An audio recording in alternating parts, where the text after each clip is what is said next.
If you feel like belly fat showed up after 40 overnight and it's just not gonna budge now, even though you're trying to eat less, trying to cut back, trying to move more, trying to be good, maybe even skipping meals, cutting carbs, or doing more cardio, and still nothing seems to change, pay attention to what I'm about to tell you.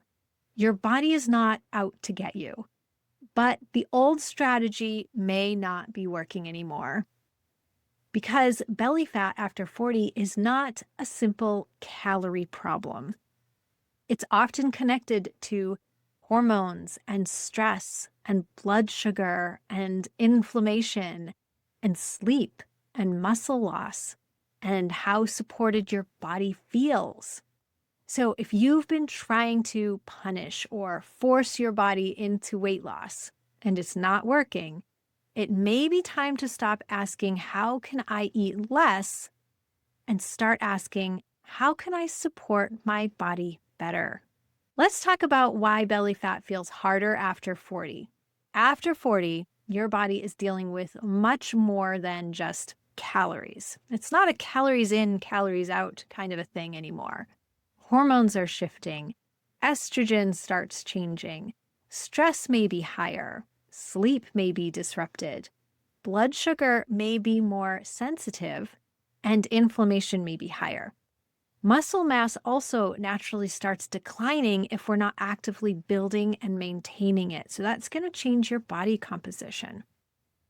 And we're also at this point managing a lot. We have a lot on our plates. So your body's not operating the same exact way that it did when you were in your 20s and 30s, which means the strategy needs to change too. So here's the problem with eat less, move more, which is something you might hear all the time. I hear this from the ladies I work with. Maybe they go to their doctor and their doctor says, you need to lose some weight. And they say, well, how am I going to do that, doc? And the doctor says, well, you just need to eat less and move more. We hear that all the time, and we hear it in social media and in the diet industry in general. When women notice belly fat, the first instinct is usually to get stricter and follow that eat less, move more advice.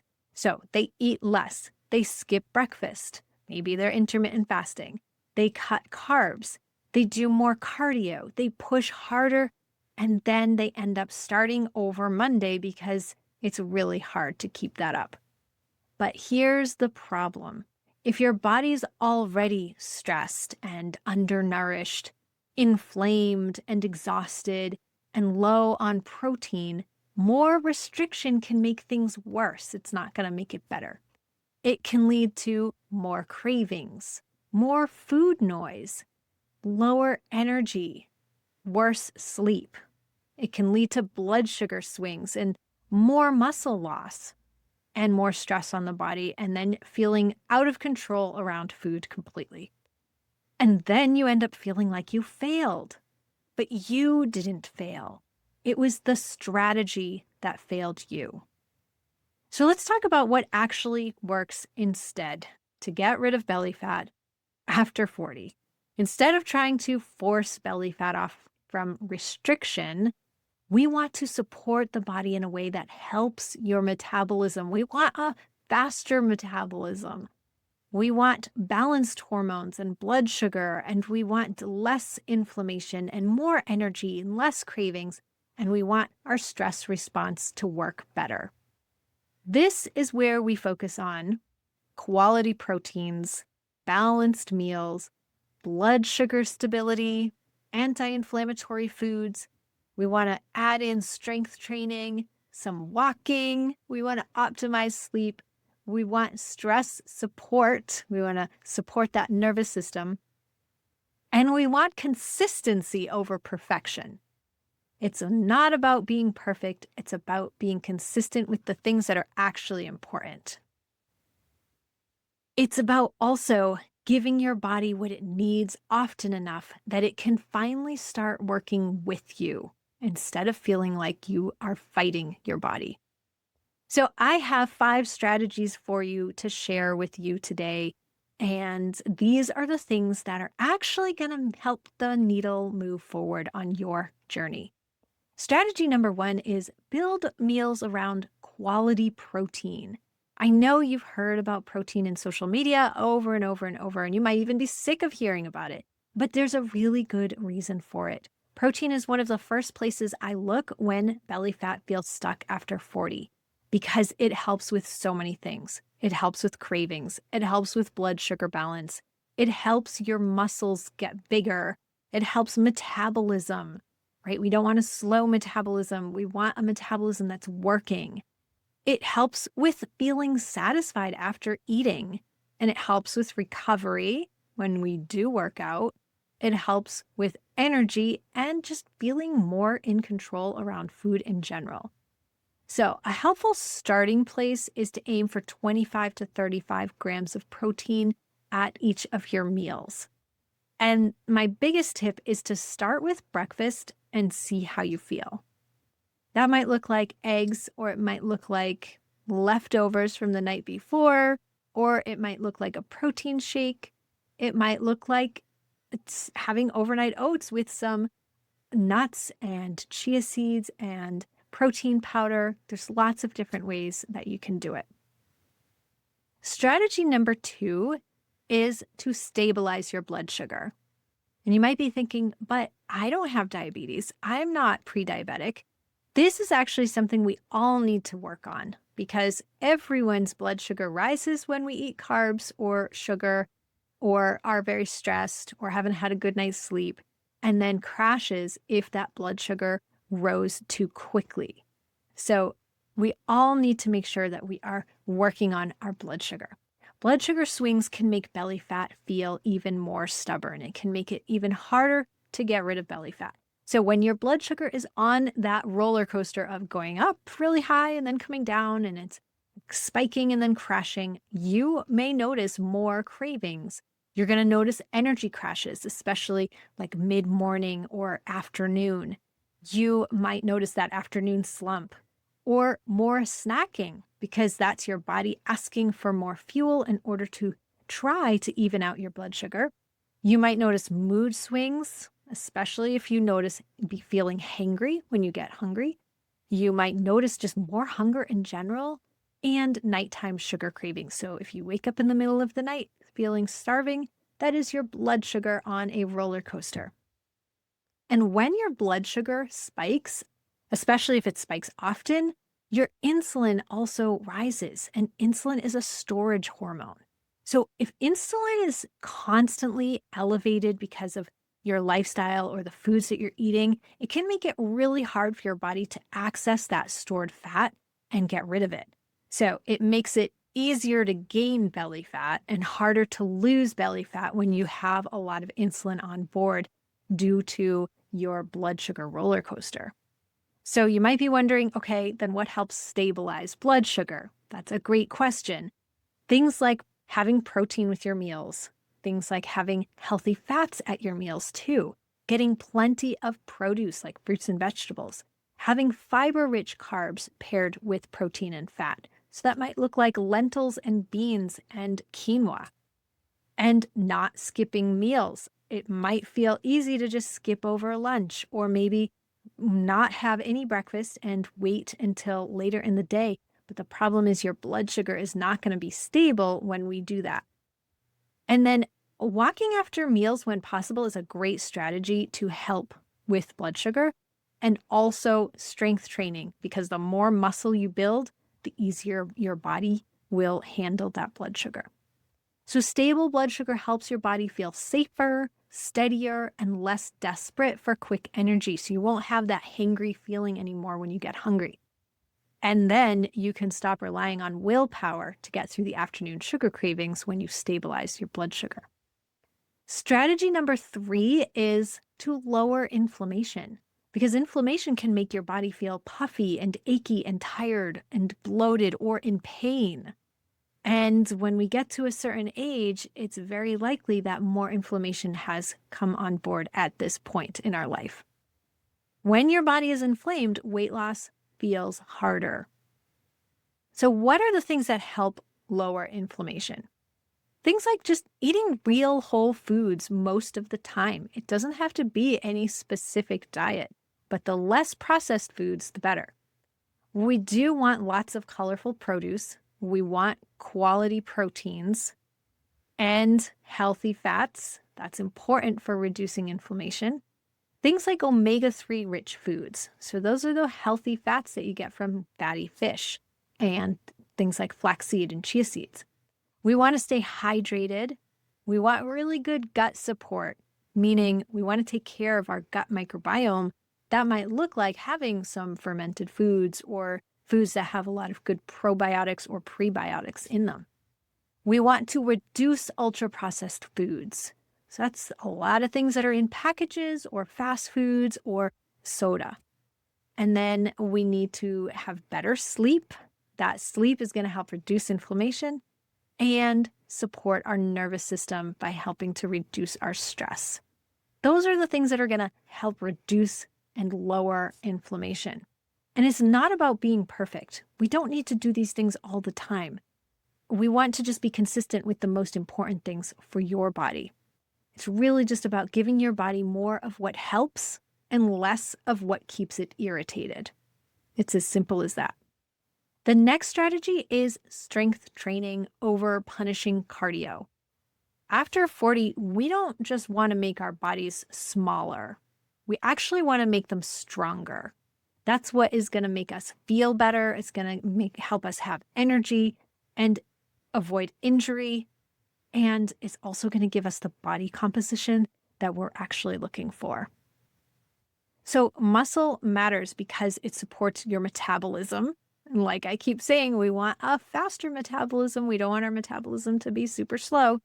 Muscle helps with blood sugar balance. It helps your body shape change.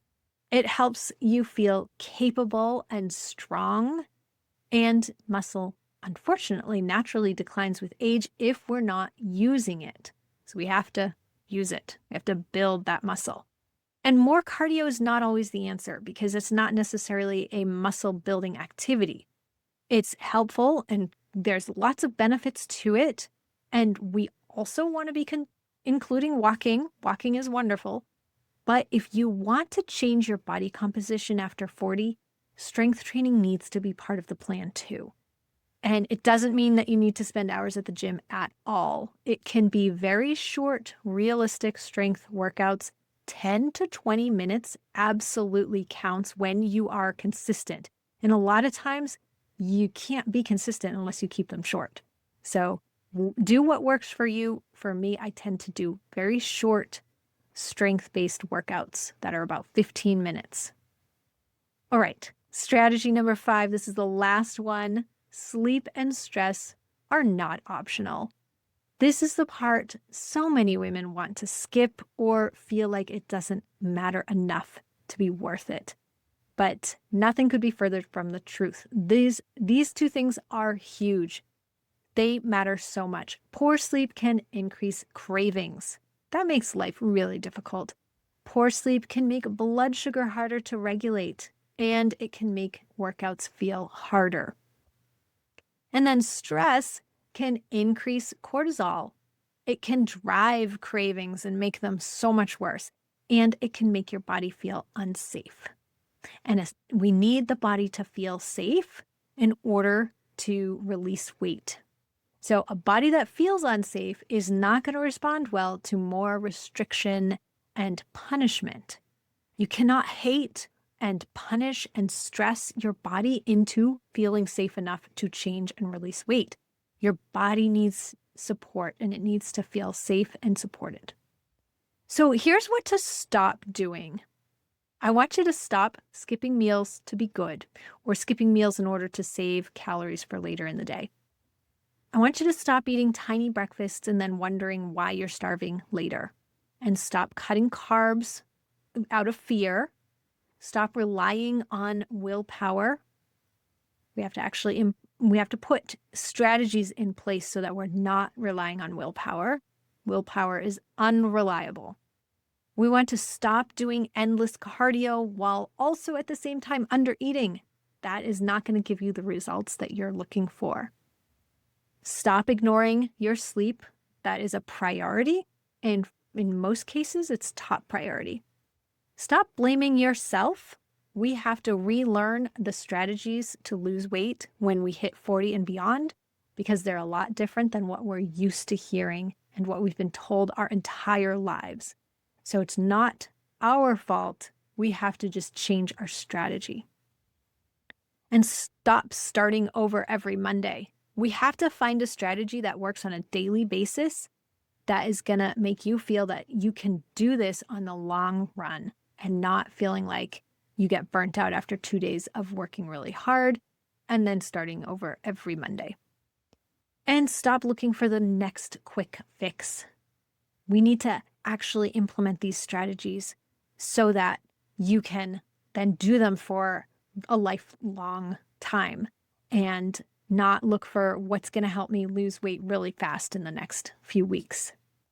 These are the things that we've been taught along the way and are no longer serving us. So we're going to let those things go. And instead, we're going to start with breakfast, get that protein. We're going to build balanced meals with produce and healthy fats.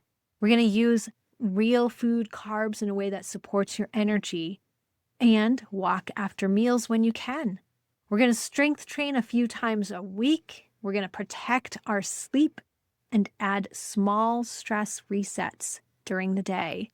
And then pay attention to what your body is telling you and don't ignore it. Those are the things that are going to move the needle forward when it comes to losing belly fat after 40. And I want to tell you about one of my clients that came to me frustrated because she was doing what she felt like was everything right. She was trying to eat light, cut fat, eat less calories.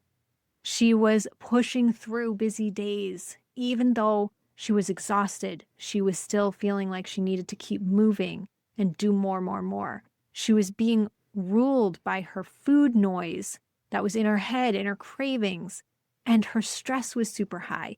And she couldn't understand why her belly fat wasn't changing. Hopefully, after you've heard this presentation tonight, you are able to identify some of the things, some of the mistakes that she was making. When we looked closer, her protein was too low, her meals were inconsistent, her sleep needed support, and her body was running on empty. Once we shifted her focus to those balanced meals and more protein, more strength training, getting her sleep, reducing inflammation, that's when things started to change. Her cravings improved, her energy came back, she felt stronger, her body started responding, and the scale started moving. So she didn't need another diet. She needed a better strategy. And that's what I want you to remember too. Belly fat after 40 is not a sign that you need to punish yourself harder or work harder or try harder. It's a sign that your body needs more support. All right, here is your belly fat after 40 checklist. If you would like this form, this Google document, then join the Weight Loss After 40 free school group. The link will be in the description below this video, and this will be in there. I will post it with the replay video. And on this checklist, it says this week I will add quality protein to breakfast. That could be eggs or Greek yogurt or cottage cheese or chicken sausage or turkey or protein smoothie or anything left over from your dinner. That all counts. Doesn't have to be breakfast food. The next thing is to build balanced meals, getting your protein, your healthy fats, and your produce and fiber-rich carbs in there. Adding produce to at least 2 meals. So we want to make sure that we're getting enough veggies or fruit, greens and salads, roasted veggies, whatever feels realistic to you. We want to make sure that at least 2 of your meals do have that. Walk after at least 1 meal per day. So start getting some movement after your meal. It can be 5 to 10 minutes. This is going to help support blood sugar and digestion. If you can strength train 2 times this week, you get another check mark. And just start where you're at. If you're not there, then adjust that. And then choose 1 sleep upgrade. So maybe it's an earlier bedtime. Maybe it's less scrolling. Maybe it's a wind down routine right before you go to sleep, or just changing things about your environment and having a cooler, darker room. And the last thing is to add 1 daily stress reset. Maybe that's doing some deep breathing, some stretching, getting in a walk, some quiet time. Maybe it's prayer or journaling, or even just stepping outside can help reduce stress. And here is your reminder for today. If belly fat feels harder after 40, it does not mean your body is broken or trying to work against you. It means your old strategy might not be enough anymore. And you don't need another extreme diet. You need a strategy that supports your hormones, your blood sugar, your inflammation, metabolism, your sleep, your stress, and your real life. And this is what I teach inside my Lose It for Good program. If you want to find out if this is the right next step for you, book your free 15-minute connection call with me. That link will be in the description below this video. So you've got this. I'm rooting for you. Thanks for watching.